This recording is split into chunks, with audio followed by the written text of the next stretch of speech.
Hello everyone, welcome to competition career point. मैं आज आप लोगों के लिए कठिन समय में जो कि कविता है इससे संबंधित हम लोग 75 प्लस एमसीक्यू यानी महत्वपूर्ण प्रश्नों को प्रैक्टिस करने वाले हैं जो एमपी टेट वर्ग 2 हिंदी मेंस के अंतर्गत पूछे जाएंगे। इसमें जितने भी प्रश्न मैंने इंक्लूड किया हूँ, शामिल किया हूँ, सारे सारे महत्वपूर्ण हैं, एक बार आपको जरूर से देखनी चाहिए। और जो लोग तैयारी कर रहे हैं एमपी टेट वर्ग 2 के लिए, तो जो भी रचनाएं आपके सिलेबस में लगी हुई है इकाई 11 से लेके देखिए, इकाई इकाई 11 से 19 तक कंप्लीट मिलेगा। इकाई इकाई 1 और 2 इसका भी कुछ टॉपिक मिल जाएंगे। ये सब सारे व्हाट्सएप में पीडीएफ फॉर्म मिलेंगे और या डिस्क्रिप्शन बॉक्स चेक कीजिए, वहाँ पर सारे मेंशन किए हुए मिलेंगे क्या क्या टॉपिक मिलेंगे। तो ये सब सारे आपको व्हाट्सएप मिलेंगे। व्हाट्सएप नंबर है 7004501486। ये व्हाट्सएप नंबर, इसी व्हाट्सएप पर आपको पीडीएफ प्राप्त करेंगे जो कि पेड पीडीएफ होंगे। मिनिमम से मिनिमम प्राइस रखा गया है ताकि आपको पढ़ने में असुविधा ना हो। ज़्यादा स्टडी कीजिए। ओके, शुरुआत करते हैं। नेक्स्ट है, कठिन समय में पाठ का रचनाकार कौन है? तो रमेश चंद्र शाह जी हो जाएंगे। नेक्स्ट प्रश्न है, रमेश चंद्र शाह की रचना कठिन समय में किस विधा से संबंधित है? डायरी। नेक्स्ट है, कठिन समय में की यात्रा किस स्थान से प्रारंभ हुई थी? जयपुर। नेक्स्ट है, कठिन समय में अंत जो डायरी है का अंत किस स्थान पर हुआ था? भोपाल के हिंदी भवन में।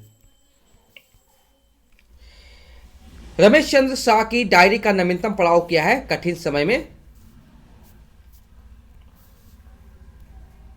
नेक्स्ट है, कठिन समय में डायरी की यात्रा कब प्रारंभ हुई थी? 15 सितंबर 2009 ईस्वी। कठिन समय डायरी यात्रा का अंत कब हुआ था? 23 फरवरी 2017। 15 सितंबर 2009 से 23 फरवरी 2017 तक समयावधि किस डायरी पड़ाव से संबंधित है कठिन समय में? किस डायरी का पड़ाव प्रारंभ जयपुर बाय यात्रा एवं अंतर यात्रा से होता है कठिन समय में? रमेश चंद्र शाह की डायरी लेखन की 5वीं या अंतिम कृति कौन सी है तो कठिन समय में? पाठकों में कठिन समय पढ़ने से क्या अनुभव मिलता है? गहराई, अतरंगता और समझ का विस्तार।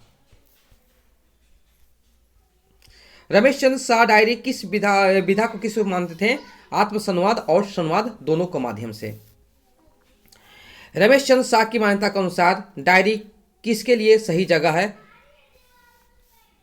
दैनंदिन घटनाओं, चरित्र और यात्रा प्रसंगों के लिए।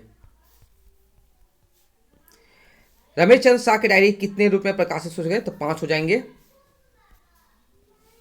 रमेश चंद्र शाह के साहित्य में मुख्य रूप से किसका चित्र मिलता है? सामाजिक और सांस्कृतिक बदलाव। कठिन समय में डायरी का वर्णन विषय क्या है? कठिन पलों के साथ साथ सुखदायी पलों को भी शामिल किया गया है। रमेश चंद्र शाह की डायरी लेखन की प्रथम कृति कौन सा है? अकेला मेला। 1981 से 1985 तक के समयावधि किस डायरी पड़ाव से संबंधित है? अकेला मेला। रमेश चंद्र शाह की डायरी लेखन की दूसरी कृति कौन सी है? तो इस खिड़की से। रमेश चंद्र शाह की डायरी लेखन की तीसरी कृति कौन सा है? आज और अभी। रमेश चंद्र शाह की डायरी लेखन की चौथी कृति कौन सी है? जंगल, जूही। 1986 से 2004 तक की समयावधि किस डायरी पड़ाव से संबंधित है? तो ये जो हो जाएंगे सही उत्तर इस खिड़की से। नेक्स्ट है, 2004 से 2009 तक की समयावधि किस डायरी पड़ाव से संबंधित है? आज और अभी। रमेश चंद्र शाह का जन्म कब हुआ था? 1937 अल्मोड़ा में।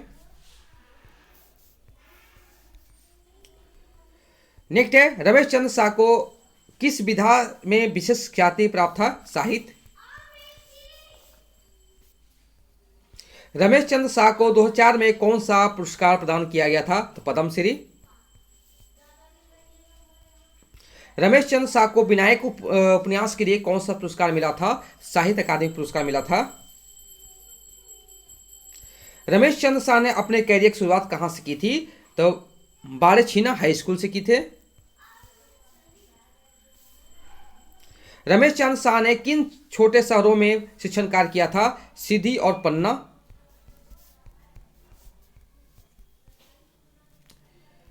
रमेश चंद्र शाह ने किस विषय में शिक्षण कार्य किया था? अंग्रेजी साहित्य। नेक्स्ट है, वे किस कॉलेज से विभागाध्यक्ष पद से सेवानिवृत्त हुए थे? हमदिया कॉलेज।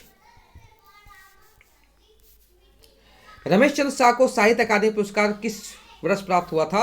2014 ईस्वी। इनमें से कौन सा कहानी संग्रह रमेश चंद्र शाह का नहीं है? तो यहां एक और अस्थमा हो जाएगा। इनमें से कौन सा उपन्यास रमेश चंद्र शाह का नहीं है? तो राग दरबारी, बाकी सारे हैं। रमेश चंद्र शाह को किस उपन्यास के लिए साहित्य अकादमी पुरस्कार से सम्मानित किया गया था? विनायक। इनमें से कौन सा काव्य संग्रह रमेश चंद्र शाह का नहीं है? तो देखिए, कछुए की पीठ, नदी भागती हुई, कुआन नदी, चाक पर समय थी। क्या हुआ? कुआन नदी। इनमें से कौन सा निबंध संग्रह रमेश चंद्र शाह का नहीं है? कमल का फूल। इनमें से कौन सा यात्रा वृत्तांत रमेश चंद्र शाह का है? एक लंबी छां। इनमें से कौन सा नाटक रमेश चंद्र शाह का है? ए और बी दोनों सही हैं। नेक्स्ट प्रश्न जो है, रमेश चंद्र शाह को किस आलोचना के लिए व्यास सम्मान से सम्मानित किया गया था? आलोचना का पक्ष। रमेश चंद्र शाह ने अंग्रेजी साहित्यकार कैथलीन रैन की कविताओं का हिंदी अनुवाद किस नाम से किया था? छंद और पक्षी। रमेश चंद्र शाह को व्यास सम्मान किस वर्ष दिया गया था? 2001 ईस्वी। नेक्स्ट है, कठिन समय रचना के संबंध में असंगत कथन है। यह रमेश चंद्र शाह की डायरी विधा की रचना है। बिल्कुल सही है। ये डायरी सीरीज का तीसरा भाग है। नहीं, ये कैसा कौन सा भाग है? 5वां भाग है कठिन समय में। इसका प्रारंभ जयपुर से और समापन भोपाल से। सही है। इसका प्रारंभिक तिथि जो है 15 सितंबर 2009, समापन तिथि जो है 23 फरवरी 2017। सही है ये। तो विकल्प यहां से बी गलत है। नेक्स्ट प्रश्न जो है, उनका स्मृति विभ्रंश जिसे अनिमनस्कता कहते हैं, वह तो यथावत लग रहा है। लेखक ने यह कथन किसके बारे में कहा था? सल जी के बारे में कहा था। मेरे यात्रा बेटा सबसे जोरदार टिप्पणी उसी की है। लेखक ने यह कथन किसके बारे में कहा है? तो ये सीमंतिनी के बारे में कहा है। नेक्स्ट है, कलाकार के लिए नहीं है यह घर गृहस्थी का जंजाल, उसे बिल्कुल अपने ढंग से जीने का मिलना चाहिए। कठिन समय में शीर्षक डायरी एक कथन किसका है? हिम्मत का है। नेक्स्ट है, वह पढ़ने में ऐसा मन रमा की दोपहर का विश्राम भी उसी की भेंट चढ़ गया। लेखक ने यह कथन किस कृति के बारे में कहा है? तो विजय निवास मिश्र का निबंध रथ यात्रा के बारे में कहा है। नेक्स्ट यहां पर देखिए, मनुष्य की असाध्य निश्चितता और मूर्खता दोनों का मर्मात्मक आख्यान। लेखक ने यह कथन किस फिल्म के संबंध में कहा है? यह फिल्म जबरदस्त प्रभाव वाली है। Three monkeys. क्या हो जाएगा? Three monkeys.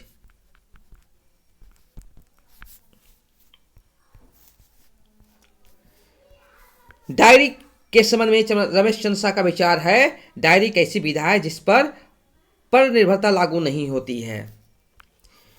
बड़ी खोजी वृत्ति के संपादक है। लेखक ने यह किसके बारे में कहा है? सुरेश त्यागी।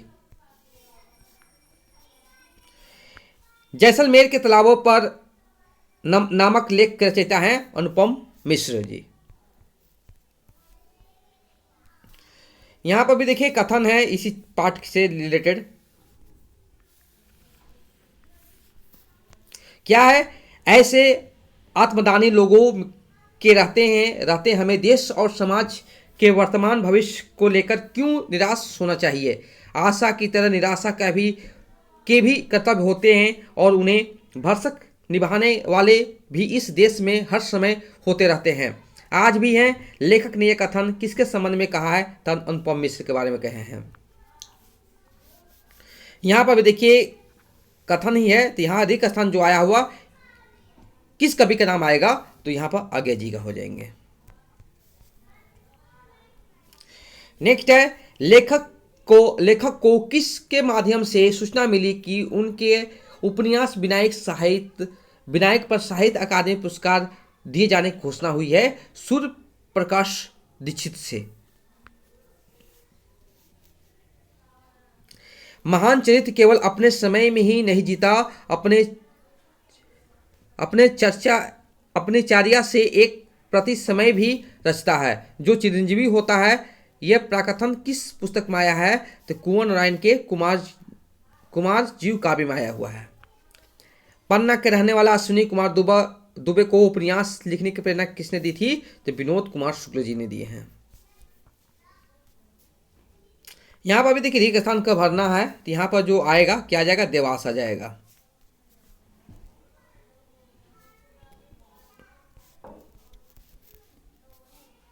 नेक्स्ट है, मेरा जो भी सरोकार रहा उनके व्यक्तित्व और कृतित्व से रहा है, उनकी जीवनी से नहीं। लेखक ने यह कथन किसके बारे में कहा है, तो अज्ञे जी के बारे में। कठिन समय डायरी का प्रकाशन वर्ष क्या है, 2018 ईस्वी। लेखक रमेश चंद्र शाह को काव्य संकलन करने की प्रेरणा किससे मिली थी, सत्य प्रकाश मिश्र जी से मिले थे। नेक्स्ट है, 6 फरवरी 2014 के पृष्ठ अंशों पर किसका उल्लेख किया गया है, सविता। 25 अप्रैल 2010 डायरी के अंश में किस प्रसंग का उल्लेख है, तो अनुपम मिश्र का फोन। नायक को आखिर क्या चाहिए, यह प्रश्न लेखक को किस फिल्म देखने पर आया था, द आइडेंटिफिकेशन ऑफ वुमेन। आधुनिक कविमाला में किस रूप में रमेश चांद शाह का काव्य संकलन छपा था, 24वें पुष्प के रूप में।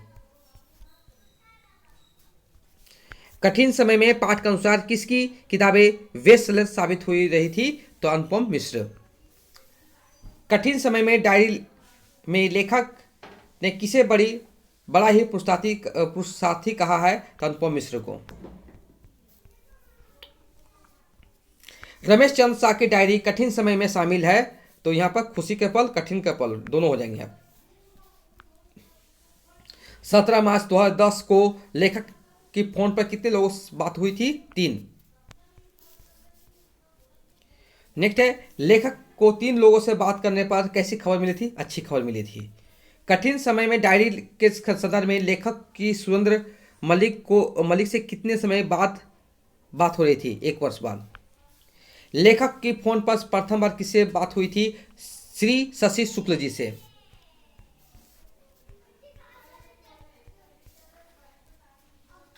लेखक की फोन पर दूसरी बात किससे हुई थी, सुरेंद्र मलिक से।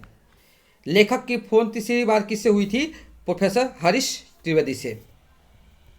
इस पाठ के अनुसार अनुपम मिश्र कौन है, तो यहां विकल्प हो जाएंगे ए, पर्यावरणविद थे। नेक्स्ट है, प्रोफेसर हरीश त्रिवेदी प्रस्तुत डायरी का आधार कौन है, तो अंग्रेजी विभागाध्यक्ष। प्रोफेसर हरीश त्रिवेदी का लेखक कौन सी रचना अच्छी लगी थी, 10 हंसमुख भर्तृहरि। रमेश चांद शाह को कितने वर्ष तक भोपाल में निराला सृजन पीठ के निदेशक रह चुके हैं, 3 वर्ष। तो ये था आपके कठिन समय डायरी, जो कि महत्वपूर्ण प्रश्न थे, मैंने आपको देने का कोशिश किया हूँ। 75 एम, इससे ज़्यादा प्रश्न तो भाग 3 में भी और भी देखने को मिलेंगे। जो लोग तैयारी कर रहे हैं एमपी टेट वर्ग 2 के लिए, तो किसी प्रकार के पीडीएफ जो मैंने अभी तैयार कर चुका हूँ, इकाई 11 से